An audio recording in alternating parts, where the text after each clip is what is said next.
Friends, I am Aditya and you are watching German class. Welcome back to the new vocab session. Vocabulary की video मैं अक्सर बनाता हूँ इसीलिए क्योंकि लैंग्वेज इंप्रूव करने के लिए वोकैबलरी एक बहुत इंपॉर्टेंट टूल है।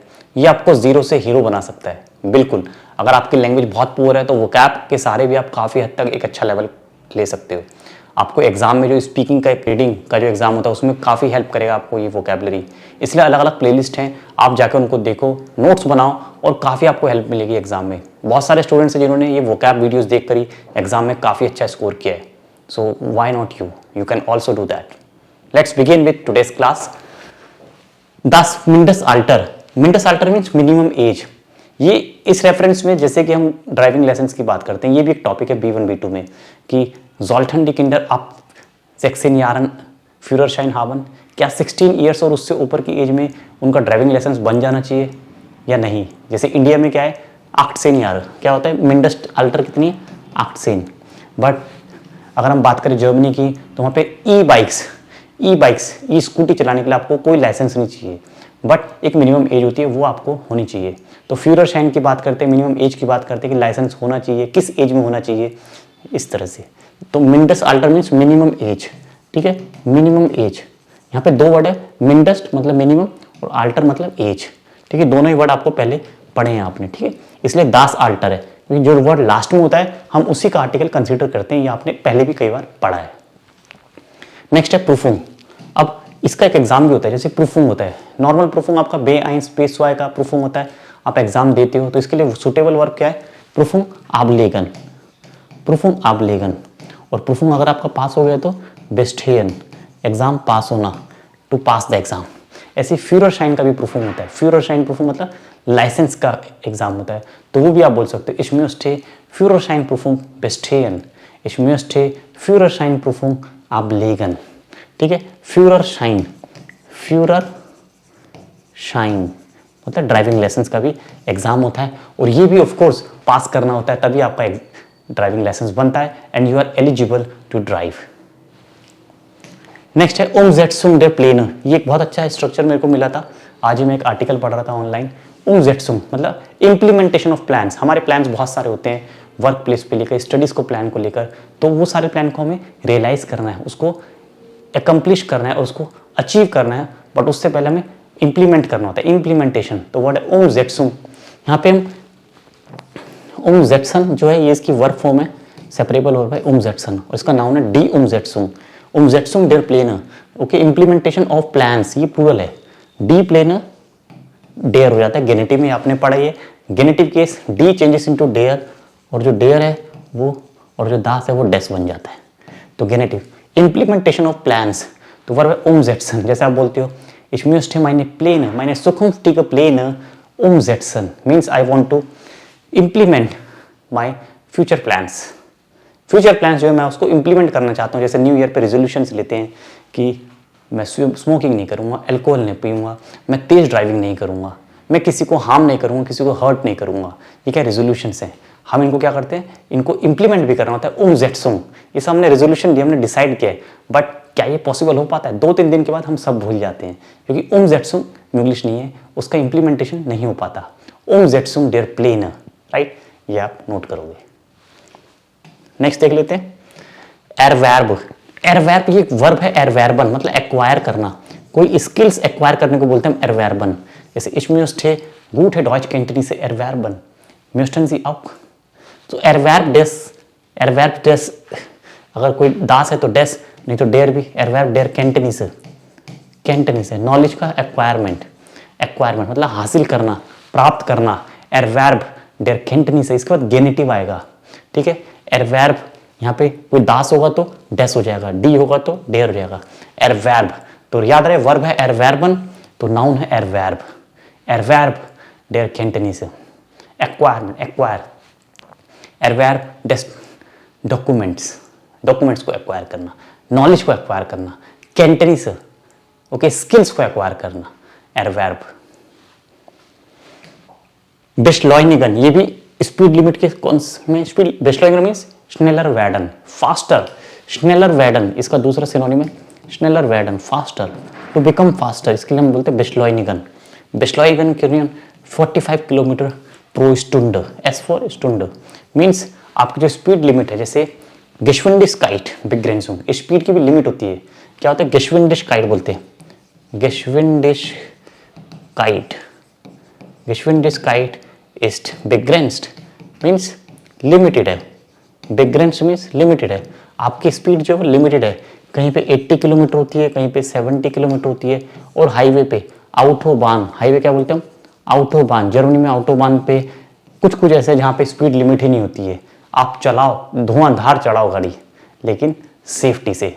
जिंदगी आपकी है और एक ही जिंदगी है, सावधानी से जियो, दूसरों को भी सुरक्षित रखो। तो स्पीड लिमिट गेशविंडिशकाइट इज बेग्रेंस्ड। जैसे इंडिया में हैवी व्हीकल्स और light vehicles, cars, two wheelers के लिए अलग अलग स्पीड लिमिट्स होती हैं, तो गेशविंडिशकाइट। तो उसी तरह से बेस्लॉइनिगन मीन्स जो स्पीड है गेशविंडिशकाइट जो वो कितना फास्टर हो सकती है? Can be 45 kilometre, not more than that.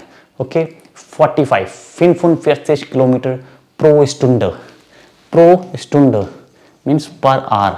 इससे तेज आप नहीं चलाओगे। नेक्स्ट है फोर हावन। फोर हावन का मतलब सिंपल वर्ड में डेयर प्लान, प्लान हमने पढ़ा था, प्लेन है प्लूरल, तो फोर हावन मीन्स प्लान। ये एक वर्ब है। Ich habe vor, nach Deutschland zu fahren. Ich habe vor, nächsten Monat meine Prüfung zu bestehen. Ich habe vor, einen guten Job zu kriegen. Vorhaben means to plan. Das Vorhaben एक noun भी है और verb है for और haben, separable verb. इसका perfect होगा vorgehabt. Ich habe vorgehabt means I have planned.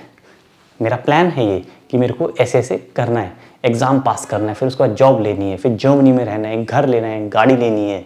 तो ये क्या है? मेरा फोर हावन, दास फोर हावन, दास फोर हावन। देन दास रेस्ट ऑफ एंटसियन, किसी का रेस्ट छीन लेना, एंटसियन इसका परफेक्ट होगा एंटगित्सोगन, ठीक है, एंटसोगन, क्योंकि गे नहीं आता है, एंटसोगन। राइट किसी का छीन लेना, किसी का एजुकेशन का राइट है वो आप छीन लेते हो। दास रेस्ट ऑफ बिल्डिंग, दास रेस्ट ऑफ, मैं पढ़ रहा था कंट्री में कि वहाँ पे बच्चों को ज़्यादा पढ़ने नहीं दिया जाता, उनका राइट छीन लिया जाता है। ओके, सो दास रेस्ट ऑफ बिल्डिंग वेट एंड सोगन, वेट एंड सोगन पैसिव बनेगा। ये पैसिव वॉइस हम पढ़ते हैं B1 और B2 लेवल में, एंड सोगन।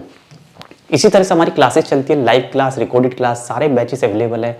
अगर आपके पास टाइम कम है, टाइम नहीं है, बैच के लिए टाइम सूटेबल नहीं है, तो आप रिकॉर्डेड पढ़ के भी पढ़ सकते हो, रिकॉर्डेड वीडियोस ले सकते हो, A1, A2, B1 वीडियो, सारी वीडियोस अवेलेबल है, असाइनमेंट्स हैं, क्विज हैं आपकी हेल्प के लिए, या फिर लाइव बैचेस ज्वाइन करो। Every month we start new batches, A1, A2, B1, B2, सारे लिंक डिस्क्रिप्शन में डिटेल है, कॉन्टैक्ट डायरेक्ट करके पूरी डिटेल भी आप ले सकते हो। वीजा फ्राई बेराइजन, आज मैं पढ़ा था जर्मनी जो है और सबसे टॉप पे सिंगापुर आ गया। वीजा फ्राई मीन्स 195 कंट्रीज में आप घूम सकते हो अगर आपके पास सिंगापुर का पासपोर्ट है। वेन जी सिंगापुर पास हावन, राइजे पास, राइजे पास की भी आपकी स्ट्रेंथ होती है, कितना पावरफुल है आपका। सबसे टॉप पे है सिंगापुर, ठीक है, उसके बाद जापान, और फिर थर्ड नंबर पे आता है जर्मनी, फ्रांस, स्पेन।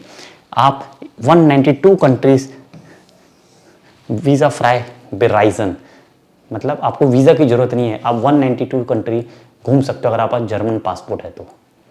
पहले ये टॉप रैंक पे था, अब ये थर्ड रैंक पे आ गया है। जर्मनी, फ्रांस, स्पेन और भी कुछ कंट्रीज़ हैं, तो फिर भी बहुत है। 192 कंट्रीज आप विदाउट वीज़ा घूम सकते हो, without any restriction. You do not need visa, जी ब्राउन काइन वीजूम, बट यू मस्ट हैव डॉइचेस राइजे पास, जर्मन पासपोर्ट होना जरूरी है।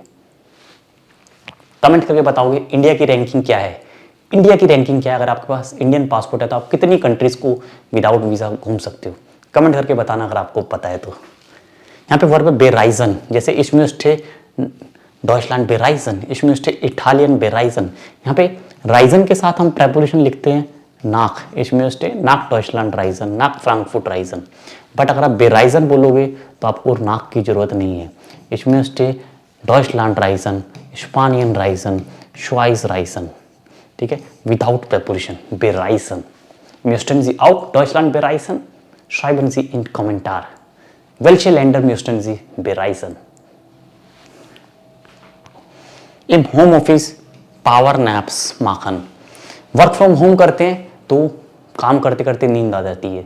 काफ़ी देखा गया है कि काम करते करते नींद आ जाती है, आपको पावर नैप्स 1-1, 2-2 घंटे की पावर नैप लेते हो आप, क्योंकि होम ऑफिस है, घर से काम कर रहे हो, बॉस है नहीं आपके पास, काम कर रहे हो, वर्क टाइमिंग आपको पता है, कब सोना है ये भी आपको पता है, नो सुपरविजन। ऑफिस में तो देखते हैं, कलीग्स भी देख रहे हैं, दूसरे लोग भी देख रहे हैं, कोई जाके कंप्लेंट कर देगा, but in home office you are free. So power naps भी लोग लेते हैं। एक बहुत अच्छा आर्टिकल था, पावर नैप्स, ओके, डॉयचे माखन power naps in home office, ठीक है, in home office power naps माखन, छोटी छोटी नैप्स लेना, नैप्शन भी बोलते हैं इसके लिए, वर्ड है नैप्शन, मतलब छोटी छोटी नैप लेना, छोटी छोटी देर के लिए सोना, नैप्शन, दास नैप्शन। जैसे होता है मेचन वैसे होता है नैप्शन। तो ये देख रहे हो आप, जो वर्ड CHEN इस तरह से जो एंड होते हैं उनका आर्टिकल दास होता है, दास नैप्शन, दास मेचन, दास स्टाइनशन। कमेंट में लिखोगे if you know some other words end with CHEN। नो एनर्जी tanken. Nach der Arbeit sind wir viel müde und wir müssen neue Energie tanken. tanken refill करना, हम अपनी न्यू एनर्जी को रिजुविनेट करना चाहते हैं, दोबारा से एनर्जेटिक होना चाहते हैं। क्या करते हैं उसके लिए? स्पोर्ट ट्राइबन, म्यूजिक ह्योरन, फुटबॉल स्पीलन, योगा माखन। What do you do? Okay, वास माखन सी नॉय एनर्जी सु tanken। न्यू एनर्जी के लिए, रिजुविनेशन के लिए आप क्या करते हो? किस तरह से अपनी एनर्जी को रिकलेक्ट करते हो? नो एनर्जी tanken।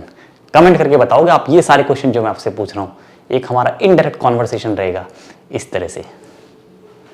In der Regel means allgemein, generally. In der Regel braucht man ein Visum nach Deutschland zu fahren. In der Regel darf man in Indien ab 18 Führerschein haben. In der Regel means generally. Normally हम बोलते हैं in der Regel। ये rule नहीं है, इसका मतलब generally, normally, generally, normally, normalerweise। इसके लिए अलग वर्ड है, normalerweise means in their regal. इसको आप नोट करोगे। ये थी हमारी आज की क्लास। कैसी लगी लाइक कर देना, चैनल सब्सक्राइब कर लेना, वीडियो को शेयर करो, वायरल करो, ज़्यादा से ज़्यादा लोगों तक पहुंचाओ ताकि वो भी हमारे साथ लाइव पढ़ सके। Thank you so much. auf Wiedersehen, bis bald।